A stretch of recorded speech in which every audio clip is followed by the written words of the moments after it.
Hi, I'm Perry Atkinson, General Manager here at theDove. Hey, check out our other videos and check out our website at thedove.us.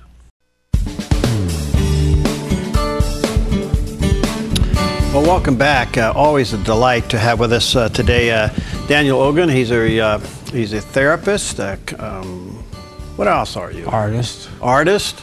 Good guy.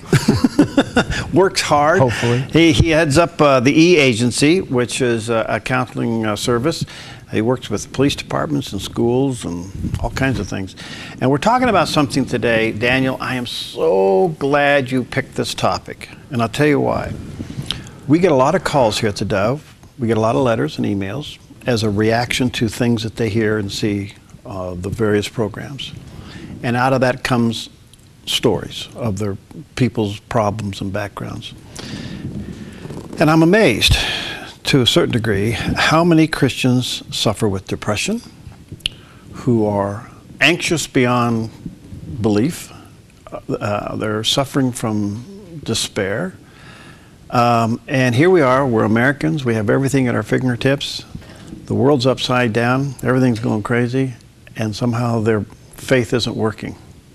Is that about what you want to talk about? Well, that's it. Unfortunately, that is a reality. That in this time, there are so many people suffering depression, anxiety, and despair. And they reach out to various things, to various avenues. Many of them might go to a counselor, a therapist, maybe to their pastor. Maybe they pray, but still it seems as if when they wake up in the morning, it's back. There's a big hole inside of them and they just feel like they're sinking. And I see that with Christians, with non-Christians. It doesn't matter. You would think that as Christians, we would have some kind of cure for this, some kind of hope with this, but the lack of hope. People I hear all the time saying, I'm just barely hanging in there. Where's God? Where is He in all this? Mm-hmm. And He doesn't seem to be answering my prayers. I feel lost. I feel isolated. I don't feel as if I belong. These kind of things. You know, and this seems to be so contrary to what the Christian life should be, because the Christian life is a life of hope. Mm-hmm. It is a life of peace, at least supposed to be. Scripture says, be anxious and fear not, but we are and we're afraid.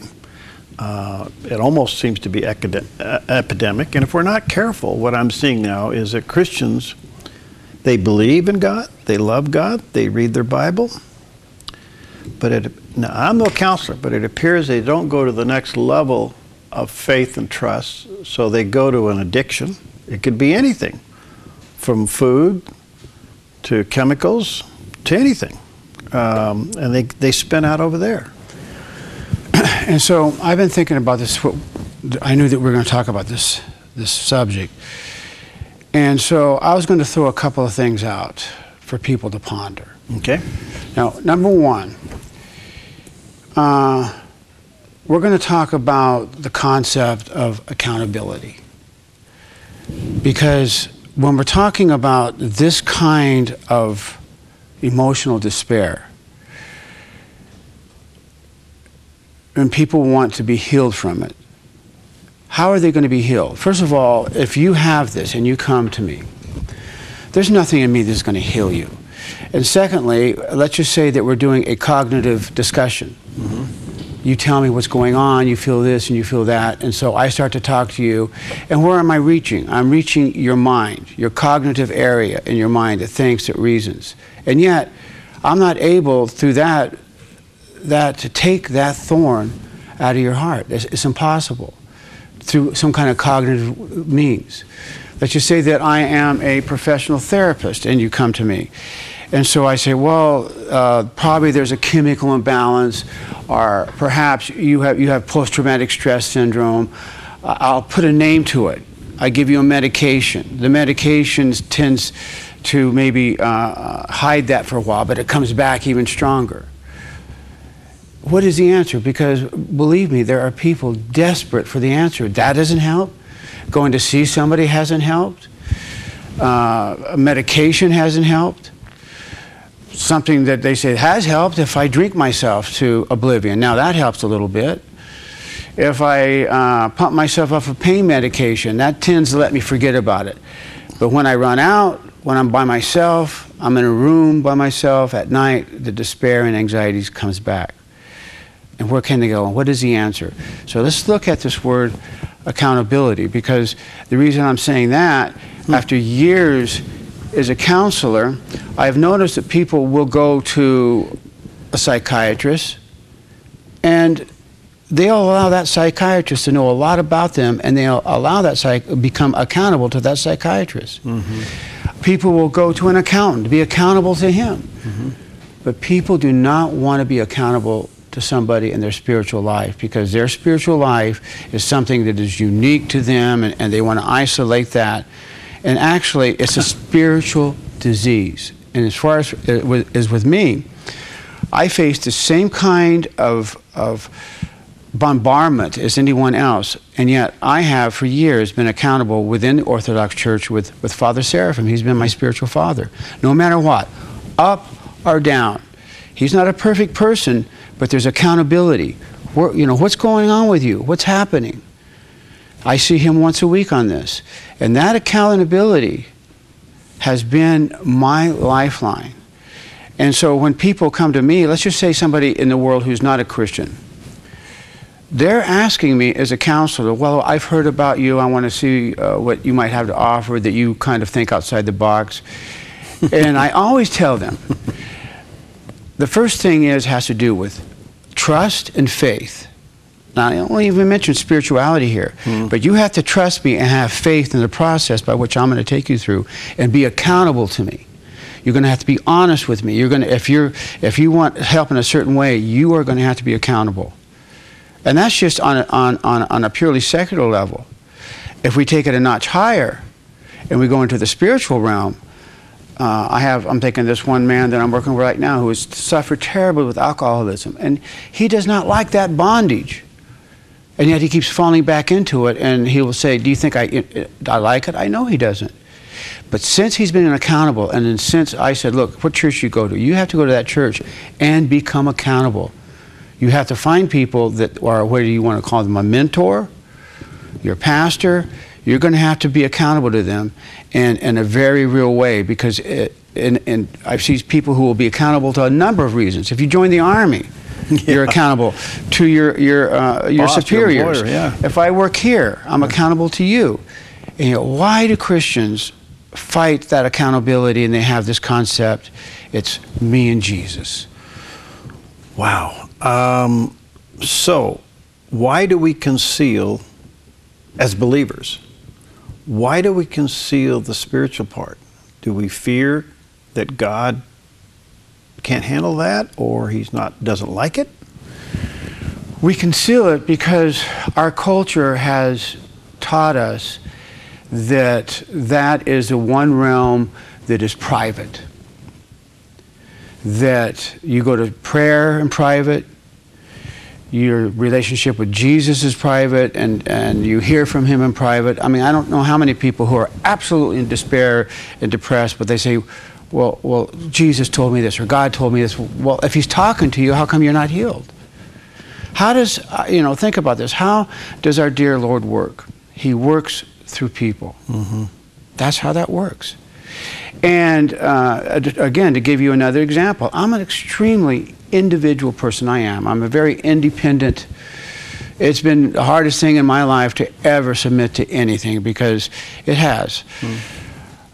I've traveled the world alone. When I travel, I like to go alone. I don't like to be accountable to anybody, and yet for my health, I've had to come to that realization with my dear Father Seraphim that, yeah, I am accountable, and I have to talk to you. And that through confession, and of course we believe in the Eucharist, that, because these things are all operating in the realm of where we're at. And when you think about spirituality as something that is just, what is it? Well, before I take a break, a couple quick things. Depression, despair, anxiety, emotional stress like that results in physical ailments. Exactly. James chapter 5 says, confess your faults one to another so that you may be healed. I've seen people who have taken this accountability issue, this confession issue, and have dealt with it very transparently, very honestly before God or their pastor, priest. Not only were they set free of whatever the anxiety-causing element was in their life, but physically they improved. And I want you to speak to that, because you've seen it too, haven't you? Oh, yeah. Okay, we'll take a quick break. We're back in just a moment with Daniel Ogan. By the way, he heads up the E-Agency, and your website is, well, you can go to... Phone number, 541-951-4134. Did you get that? 541-951-4134. We'll be right back.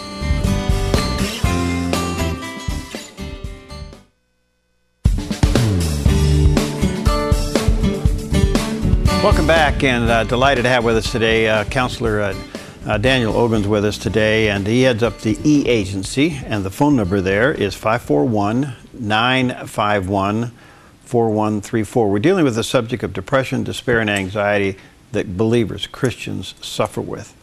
And do you think one of the reasons we don't deal with it is because there's this perceived Christian pressure/guilt that we're supposed not to suffer with this? In other words, we're Christians, we're not supposed to feel this way, so we conceal it? I think what you're just saying right here is perhaps the most major foundational reason that people are suffering this. Because, yes, first of all, anybody who is alive is going to suffer. We will suffer. Mm-hmm. We will suffer anxiety and depression. This does not mean despair. Despair is a whole different key. Despair is a lack of hope. Mm-hmm. If you are living in the world and you see things, you look at things and how they are, what are you going to be? A happy camper? No, you're going to look at this. But what does that tell us? That tells us that we try so hard to live the happy life that we think we have this perception that's what life should be. And when it doesn't happen to us, we get anger, guilty, and especially if there's things inside of us that we are doing, dark secrets, things we're doing in hidden. Mm-hmm. You know, I know that Carl Jung, he wasn't a Christian, but he did say something very interesting about depression. And he said, depression is a simple formula. It is doing something against our core values. And so, but when we get into a point where we're so lost, we don't even know what our core values are anymore. We don't even know what we believe. Mm. And then how do we come back to that? Yeah, because it's not working. Exactly. Yeah. And I told you how I came back, but let's just say that you and I were, I was in your church and I got to know you and I was suffering depression, but I came to you and I said, Perry, I trust you. And there's nobody that I'm accountable to in this world. I can't be accountable to this person, that one, but could I speak to you? Could I be honest with you as a Christian? And if I'm going through this, could I do this with you? Think about that. Think about the responsibility you would have, and think about the response that I would have if I got really real with you. And I became, in a point, very, very accountable to you. Well, this is what, in my faith, is what a spiritual father is. He's not somebody who's perfect. He's not a guru from India. He's a person who puts on his pants exactly like I do, and yet I see that this person has traveled down that path, and I'm going to trust that person. Not in a mindless way, like some kind of cultish minion, mm-hmm. but in a real way, a manly way. In that sense. I know the Father was talking about man, what it means to be a man yesterday. You know, what's so interesting about this, Daniel, is that, well, you touch on a big one, and we need to come back maybe at a later date and talk about this. But if somebody comes to you and has somehow identified you as a person that they could trust, here's the question: can they trust you? the responsibility of somebody dumping their life into your lap and making themselves accountable to you. And I think what has happened through the years, the church isn't seen as a safe place. Mm-hmm. The church isn't seen as a place of confidentiality, you know, and yet that is the key ingredient to begin the process of healing. Okay, what about this word discipleship? Mm-hmm. And you're asking me a question, can they? Well, you're going to have to pick and choose who you're going to trust. And as far as dump, I'm not going to allow anybody as a counselor just to dump on me. Meaning I will listen, I will hear, but I will kick it back and go back to their responsibility again. Yeah, it's not dump and run. Yeah, is to have faith in the process, trust, and this is a word we hate, obedience. Obedience. It's a word that sticks in our throat. We just do not like that word. Yeah. Do you think part of this struggle is, as believers, because mature believers are depressed, mature believers are anxious. Do you think part of the struggle is they know they should come to the Lord? They know they should go to confession. They know they should come to their pastor and sit down and become accountable. But they don't. I mean, their values teach them that if you really believe this thing, then do what it says. Well, but they don't. What did our Lord say? He talks about the sower. And seeds come up, and the cares of the world will choke this new plant. I think we live, Perry, in a time that we must take our faith seriously. Mm-hmm. We must become warriors. Look at this world and understand that in our hearts, willing every day, dear Lord, to be a martyr, whatever that takes, meaning a living martyr. When I think of those boys in Ethiopia who had their heads cut off, they had to be ready for that. And if we're ready for that, how does that happen? That happens like in discipleship, being accountable, confession, the things that you are talking about. And that does not mean that we are going to become Ozzie and Harriet afterwards. We are going to feel what's happening in this world if you're sensitive at all. If I am, the people that I see, they walk out of my office, I'm not happy. I look at my innocent children and I think what they're going to have to face in this world. It does not put a smile on my lips. Mm-hmm. Every morning when I go to prayer, my prayer is, dear Lord, allow me to become a good leader, a good father, a good, when I'm with people, let there be no guile in me. Let me be transparent. Let the strength of our dear Lord shine through me as a human being as I walk this earth. Daniel, we're going to run out of time. This is a big subject. What would you say to the Christian today that is dealing with depression and anxiety? And I realize despair is another issue, but the person who's depressed just can't seem to get on top of it, it's very anxious in their life.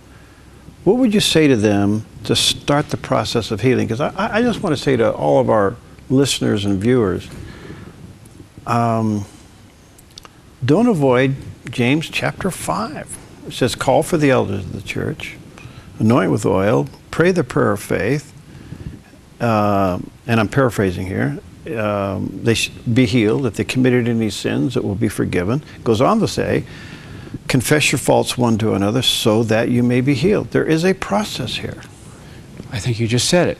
It's within the church. If the church is a hospital and there isn't healing in the church, then it has lost its purpose in a lot of ways. And I would tell a person right now who is suffering through this, find someone in your church that you know is an elder, someone who has walked that path, and get close to somebody. Be accountable with that person. Start sharing. Get out of your isolation. If you are taking medication, I'm not saying not to take the medication, but understand this. Medication is just like a patch over a hole. It's not meant to heal something. It means it's to get you to a point where you can start being strong within yourself. But again, align yourself. Align yourself with someone in the church who you know that person has within them the ability to be trusted. It's okay not to be okay? It's okay not to be okay. Okay. That's what, you know, I'm not okay. I would confess that. I mean, I struggle every day, but like I said, I go to someone, my pastor, my Father Seraphim, and I share with him. He's my lifeline, and of course Christ is. Of course, my responsibility in daily prayers and all that. I'm not taking that away. And believe me, I'm not talking about being an idiot. And No, I know. You're not a puppet on a string. You're just it's the heart. It's the heart. Daniel, you're an inspiration. I just want to say, Daniel does do private practice as well. His phone number is 541-951-4134. You're primarily in Grants Pass, right? Grants Pass, Medford. Grants Pass, Medford. 541-951-4134. By the way, you still make house calls? Yes, I do. Gotta get you better than that. Thank you, my friend. Thank you, Gary. Thank you for having me on the show. Take this seriously. Give him a call, 541-951-4134. Daniel Ogan. We'll see you next time. Thank you, sir.